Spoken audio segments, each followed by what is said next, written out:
요즘에는 이렇게 건물 때문에 신경을 많이 쓰이고 있는데요. 어떻게 지으면 잘 지을까? 아니, 어떻게 지으면 잘 짓까 보다도 뭐 잘 짓는 건 별로 중요하지 않고, 어떻게 뭐 그래도 지을까 고민을 하는데, 여기 주택이 참 이제 요게 31.5평이거든요. 31.5평인데 저게 한 50년 정도 된 건물인데 저걸 철거를 해야 돼. 철거를 해야지 짓잖아요. 근데 옛날에는 우리 여기 요 극락전이 주택이 있던 자리거든요. 그 주택을 철거하고 지은 거예요. 철거 그냥 포크레인 와가지고 바로 턱 부숴가지고 바로 지었는데 그 사이에 법이 바뀌어가지고 철거 계획서를 작성을 해서 허가를 이제 받아야 된대요. 그리고 이제 그 허가뿐만 아니라 심의도 받아야 된대요. 심의.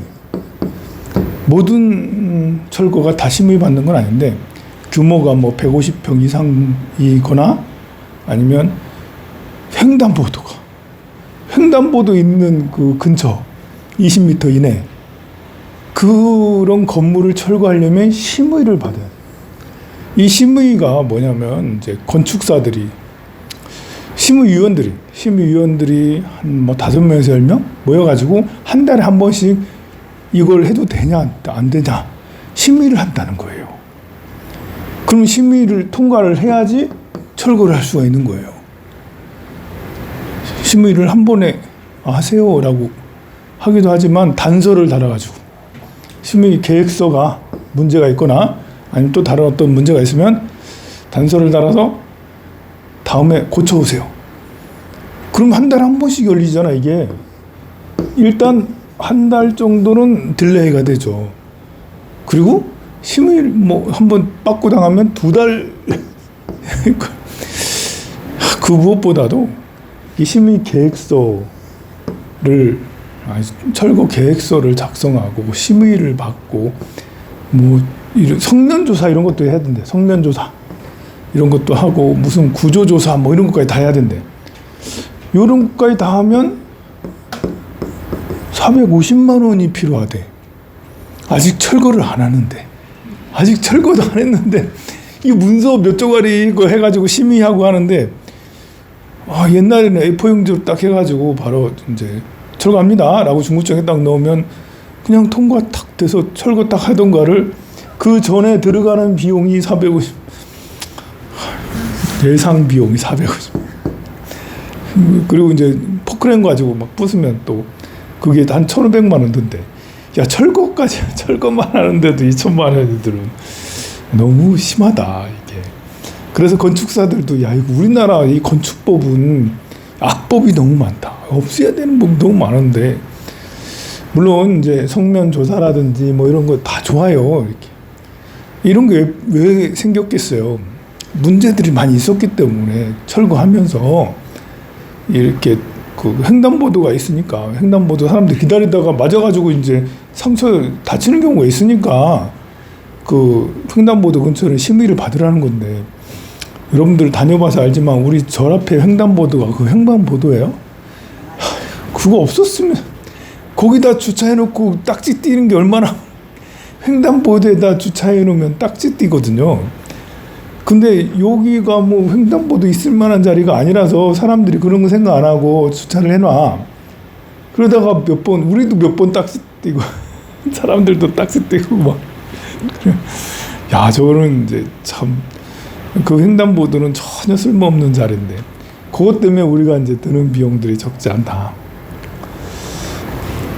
뭐 또 다른 문제들도 많이 있는데 이렇게 울산에는 이제 불교 회관을 백양사 앞에다 짓고 있어요. 다 지었다 하더라고. 준공이 다 끝났다 하더라고.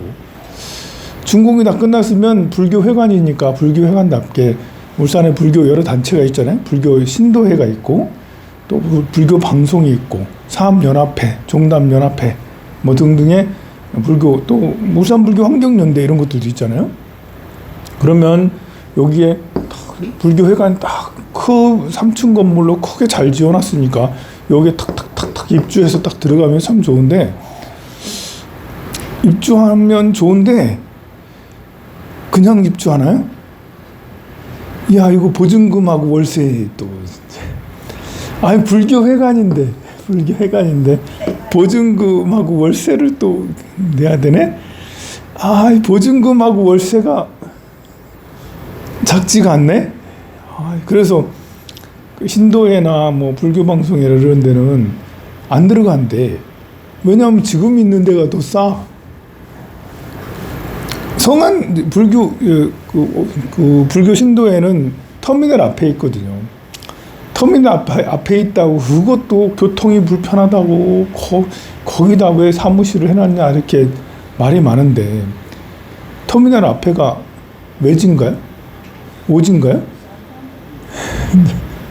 싸긴 싸지. 근데 거기도 불편하다고, 거기도 약간 오지라.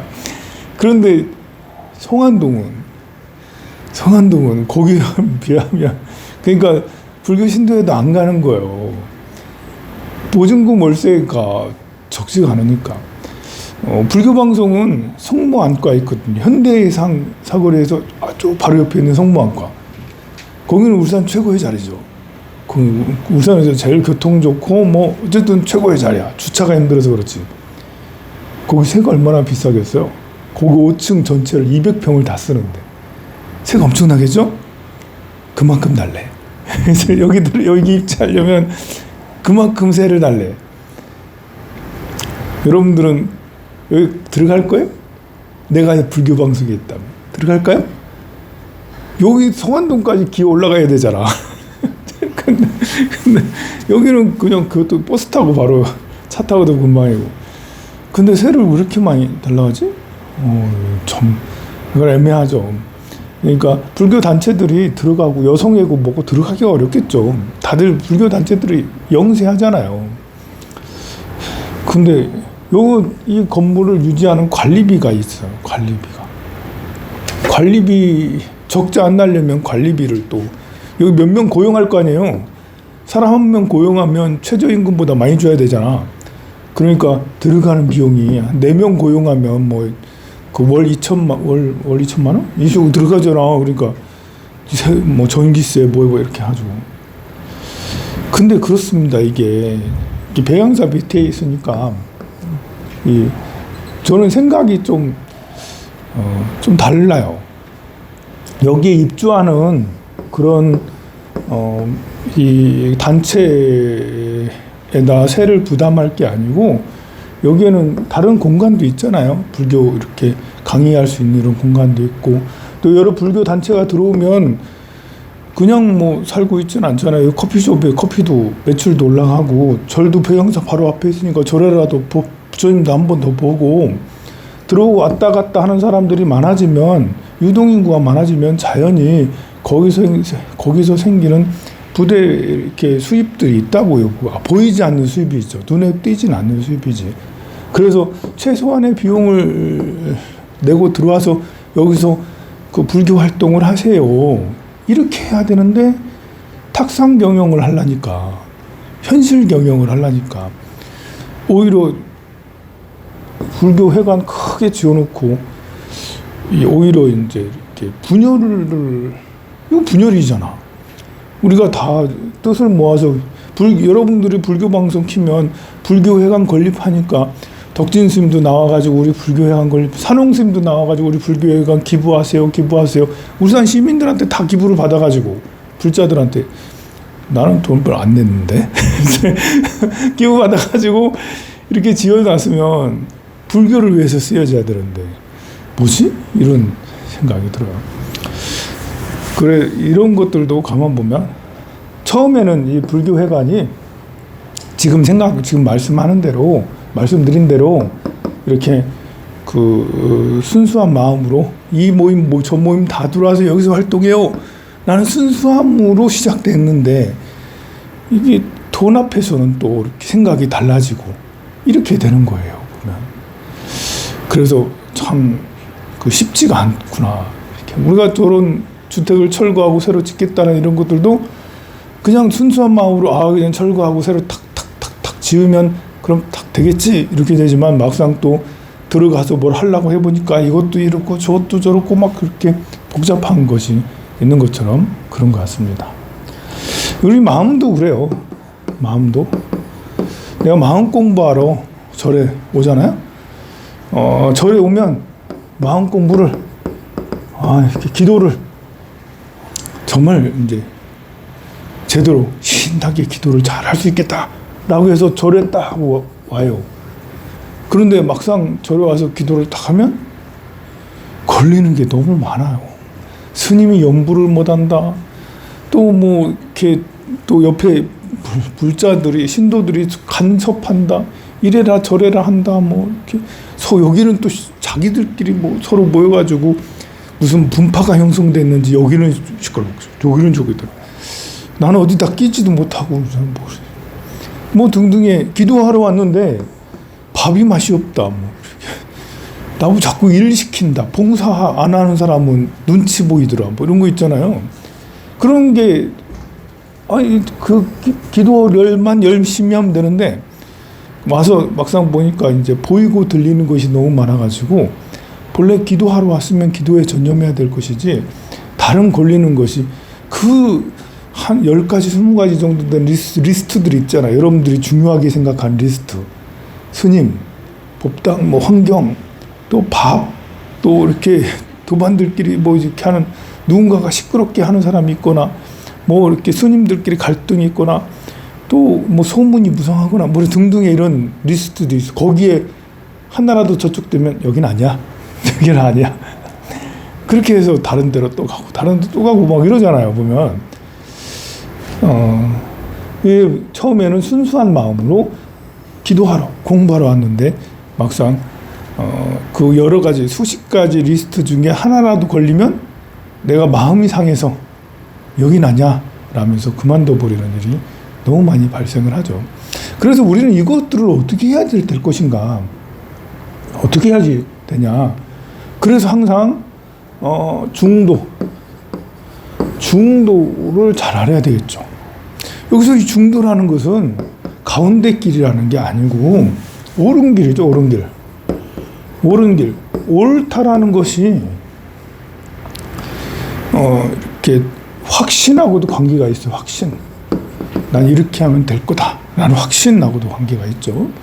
그래서 한번 결정된 것들을 밀고 나가는 이런 굳은 의지 같은 것들도 중도에 포함이 되는 거예요. 그러니 내가 처음에 우리는 보통 초심이라는 말을 하죠. 초심도 중도와 관계가 있죠. 내가 기도를 하겠다고 왔으면 여기에만 집중하자. 초심의 의도에만 집중을 하자. 스님이 어떻든 보살님들이 어떻든 뭐 다른 환경이 어떻든 그런 거 관계없이 내가 처음에 뗐던 의도대로 그냥 꾸준하게 밀고 가자. 이렇게 마음 먹는 것도 중도라고 할 수가 있어요. 중도라고 해서 맨날 그 가운데 길 이것도 아니고 저것도 아니고 이런 것보다도 내가 처음 마음 먹은 대로 다른 거 보지 말고 이것만 보고 가자라는 이런 굳은 의지도 같이 중도에 포함이 되는 거죠. 이것은 이제 사람과의 관계에서도 마찬가지죠. 사람과의 관계에서도 사람이 이렇게 살다 보면 이제 날은 계속 변해. 12월 12달이 있잖아요. 그리고 한 달에 30일이 있고 또 1년이 지나면 또 다시 12년 동안 또 한 주기가 형성이 돼. 그 사이에 우리는 사람과 멀어졌다 가까워졌다 멀어졌다 가까워졌다 하거든요. 멀어졌다 가까워졌다 하는 것도 그냥 멀어졌다 가까워졌다는 게 아니라 이렇게 좋다 나쁘다 오해했다가 뒷담화했다가 뭐 서로 좋아졌다가 뭐 등등의 이런 갈등 구조들이 굉장히 많아요. 그런데 그런 갈등 구조들에서 변화들에 너무 치우치면 그런 사람을 잃게 되고 사람 때문에 상처 입고 사람 때문에 괴로워하고 힘들어지죠. 역시 마찬가지로 이런 것들은 다 떼고 가야 돼. 저 사람이 거짓말을 잘한다. 뭐 중요하지 않아. 저 사람이 그 식탐이 많다. 별로 중요하지 않아. 식탐이 많은 거하고 도반하고 무슨 상관이야? 저 사람이 옷을 야하게 입고 다닌다. 뭐가 중요하겠어? 향수를 많이 뿌리고 다닌다. 이게 뭐가 중요하겠어? 절에 다니는데 무슨 향수를 뿌리고 다니냐? 이렇게 할 필요 없어요. 그래서 각자의 취향이잖아, 그게. 뭐, 그래서 어떤 머리를 하고 다닌다, 법복을 입고 다닌다, 뭐 한다, 뭐 이런 거요. 말씨가 뭐 이상하다, 뭐 이런 거 다 필요 없, 나이가 또 다 필요 없죠. 그냥 우리는 불법 부처님 품 안에서 부처님의 가르침을 배우고 실천하는 사람들이다. 요거 하나만 보고, 그래도 절에서 삐대는 게 더 낫지. 다른 데 가서 뭐 하는 것보다. 그나마 절당이라도 밟아주니까 고마워. 이 하나로 그냥 대하면, 그러면 이 사람이 와서 춤을 추든, 아니면 눈물을 쏟든, 아니면 와가지고 거짓말을 엄청나게 해대든, 밥을 엄청나게 많이 먹든, 아니면 좀 말씨가 좀 이상하고 맨날 삐지고 지만 아만이 너무 많든 관계없이 아이고 자비심이 일어나죠. 자비심. 부처님의 품 안에서 이런 사람도 절에 오는구나. 어디 가서 이런 사람을 받아주겠어요. 그런 사람이 어디 가겠어요. 그냥 부처님 품 안이니까 이런 사람도 모이고 저런 사람도 모이고 이런 마음이 되는 마음을 갖는 것도 역시 마찬가지로 이 중도의 마음을 가지면 그렇게 될 수가 있어요.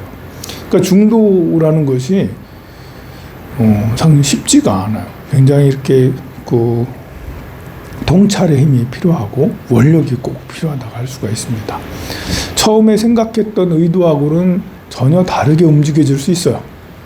그래서 근데 전혀 다르게 움직여졌기 때문에 나는 원래 이렇게 가고 싶었으나 근데 보이고 들리고 이렇게 하는 모든 것들이 날 이렇게 가게 하지 않고 이렇게 가게 하거나 이렇게 가게 하는 일들이 자주 일어나요.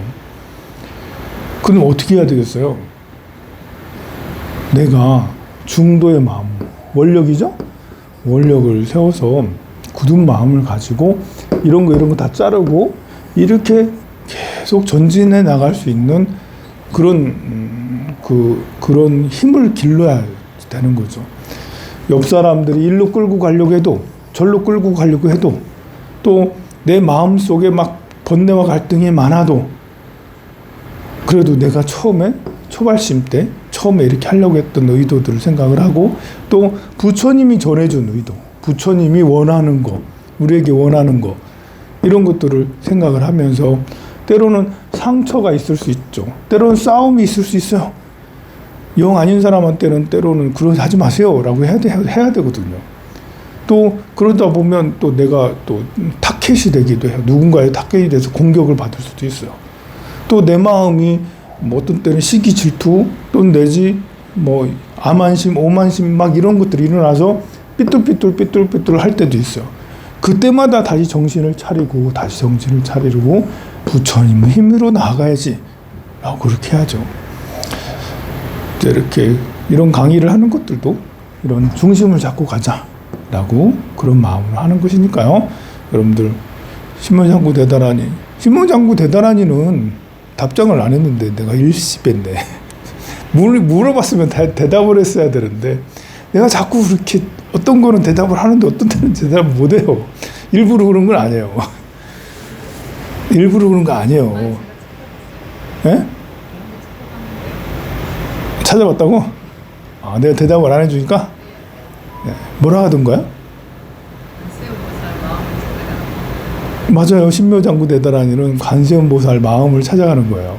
검색을 아주 잘했네요. 제가 답하는 것보다 더 좋은 답을 찾았대요. 관세음보살 마음을 찾아가는 게 신묘장구 대단하니를 독송하는 것이죠. 이번 가을에 신묘장구 대단하니를 열심히 독송해서 여러분들이 중도의 길을 잃지 않고 길을 잃은 사람들처럼 다니지 않고 굳건하게 잘 수행했으면 좋겠습니다. 성불하세요.